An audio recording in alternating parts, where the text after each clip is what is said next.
From Tumwater, Washington, going out to the 5 counties and beyond. No shh, it's the TRL podcast. I'm Chris. I'm Annalisa, and we are your hosts for the library podcast that talks about more than just books.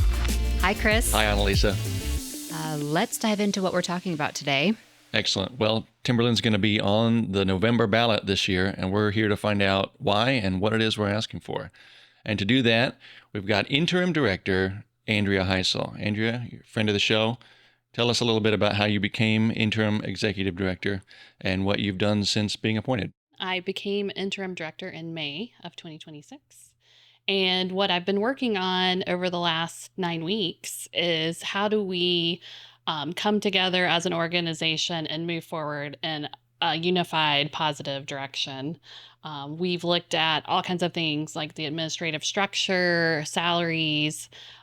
We've been figuring out ways to deal with our budget shortfall in the short term. What can we do?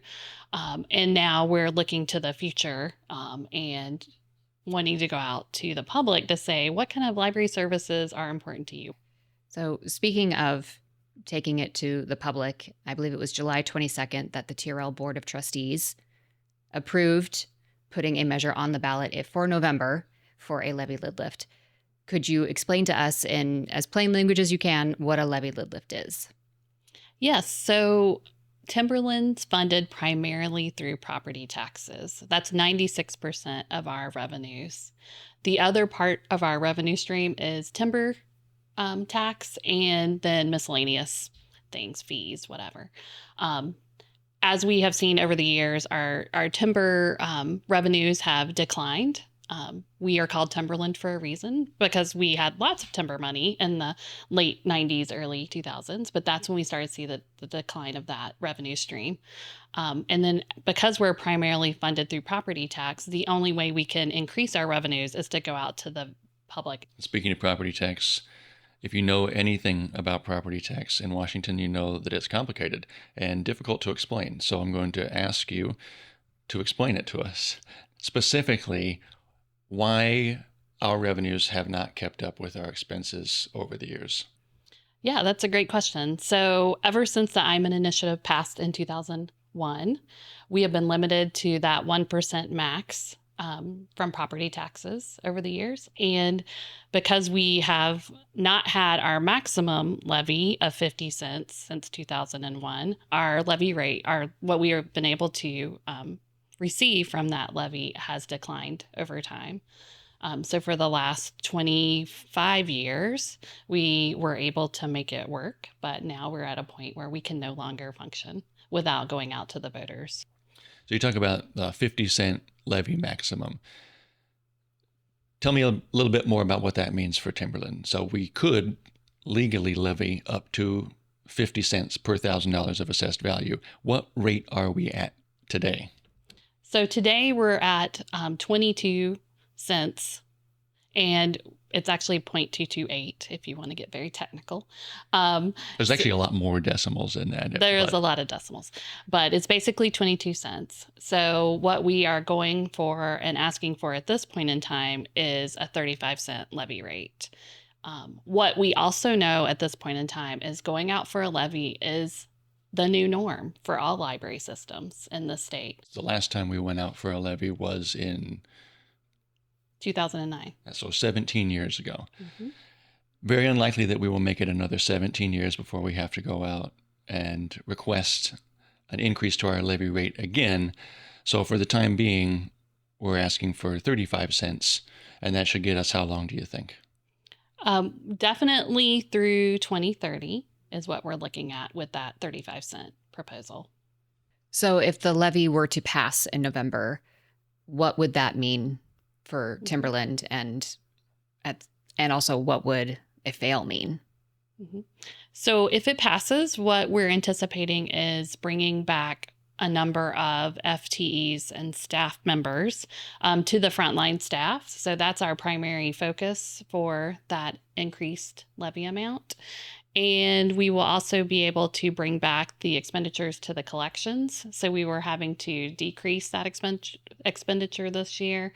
And what people have already noticed is longer wait times, not as many copies of the most popular items. We've seen definitely a lot of feedback around that. So we'd be bringing back that collection expenditure so people would have shorter wait times and be able to get more of what they want in a timelier manner.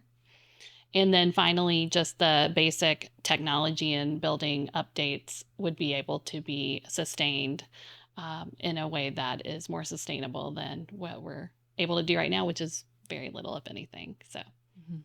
And if it fails, we're looking at the exact opposite, right? So we're looking at, we would have more unstaffed buildings and buildings that we have created expanded access to. So that means someone has to get a card that's allowed to go in and out of that building. It's not just open for anyone to come in at any point in time. There's not staff there that can actually help them troubleshoot technology or access a collection or answer a question if they have a question about general things they need to find out and need help finding something out. We are looking at deferred building maintenance for sure for those buildings we own. And as we all know, the longer you defer maintenance, the harder it is and the more expensive it is to then maintain in the future. And then also, still not as much money for the collection. So those longer wait times will hold and people won't see as much of a diverse collection. So we've talked a little bit about property tax revenue making up 96% of our funding every year. On the flip side of that, the biggest expenditure year over year is staffing costs. And that has been at about 66 to 68% for the last 5 or 6 years at least. And so you talked a little bit about some of what we have done to control costs, but ultimately, would you say that where are we in terms of our ability to do any additional cost cutting should the levy fail? We don't have a lot of other cost cutting measures that have the impact that staffing does to our budget. And we've done a lot in the past 6 months to really mitigate as much as possible. But we start looking at things like, our library website and catalog. And those are expensive things to maintain, but it's also expensive to have staff people that can actually do the type of maintenance that we have offset to our vendor to do, and keep us accessible to the public and do all the back end updates to keep it secure. Those are harder to cut because we would have to have staff that could do those same things. So we would just offset that cost. So those are the kind of decisions that are kind of left for the most part when we look at other things out there and what we could let go of to help continue to live within our means. Can you talk a little bit about some of the work that our interim deputy director has been doing with staff across the district to plan for what we might be able to do if a levy is successful and where we might need to make adjustments if the levy were to fail? So part of our information gathering for the board so that they can make an informed choice on whether or not to go for a levy and what levy rates to even look at was to prepare a preliminary staffing plan. So with that plan, we looked at where were we at the beginning of 2026 before our budget shortfall was announced?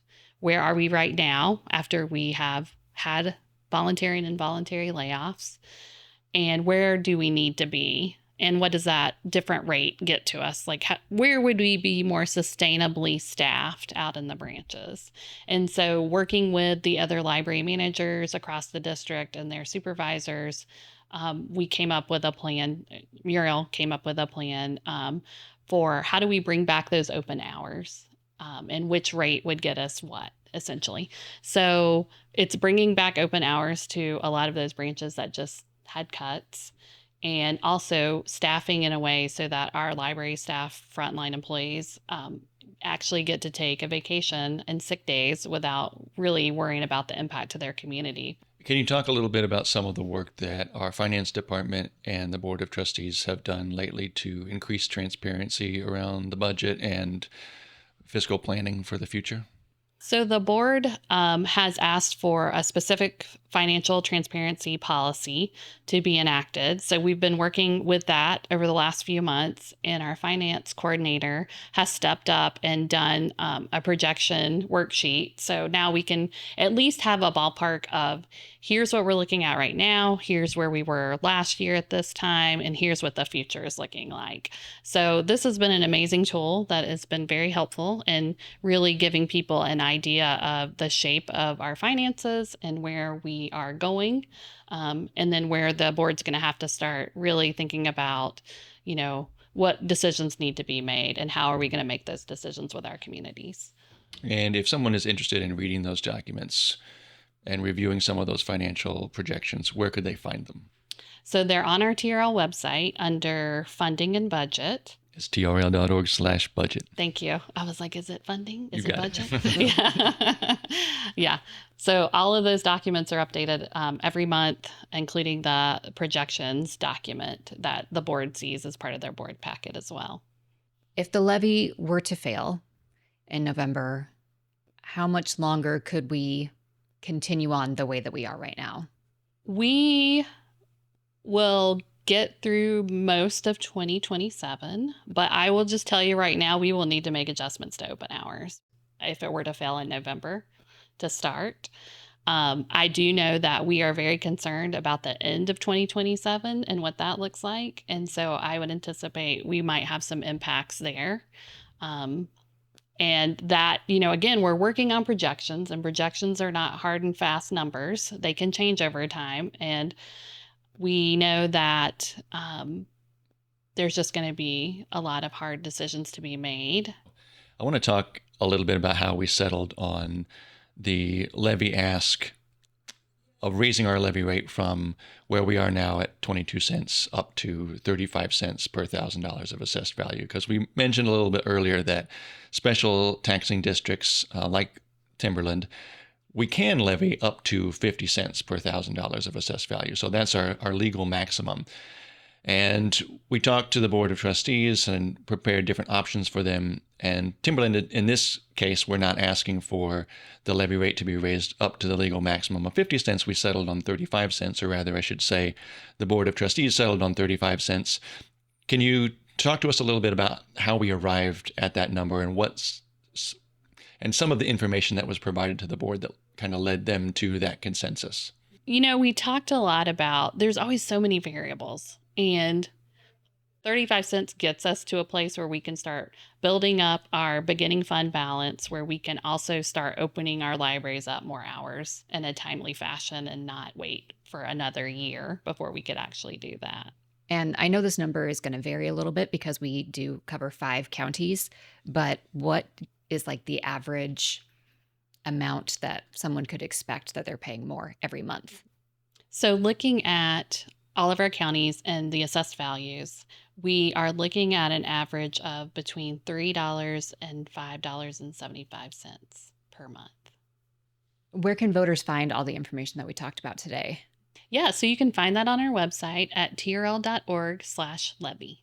And can you give us some important voting dates? So because we're on the November 3rd ballot, early voting starts October 16th. And of course, everything would be due on November 3rd. Thank you so much for being here and for filling us in on everything Levy Lid Lift.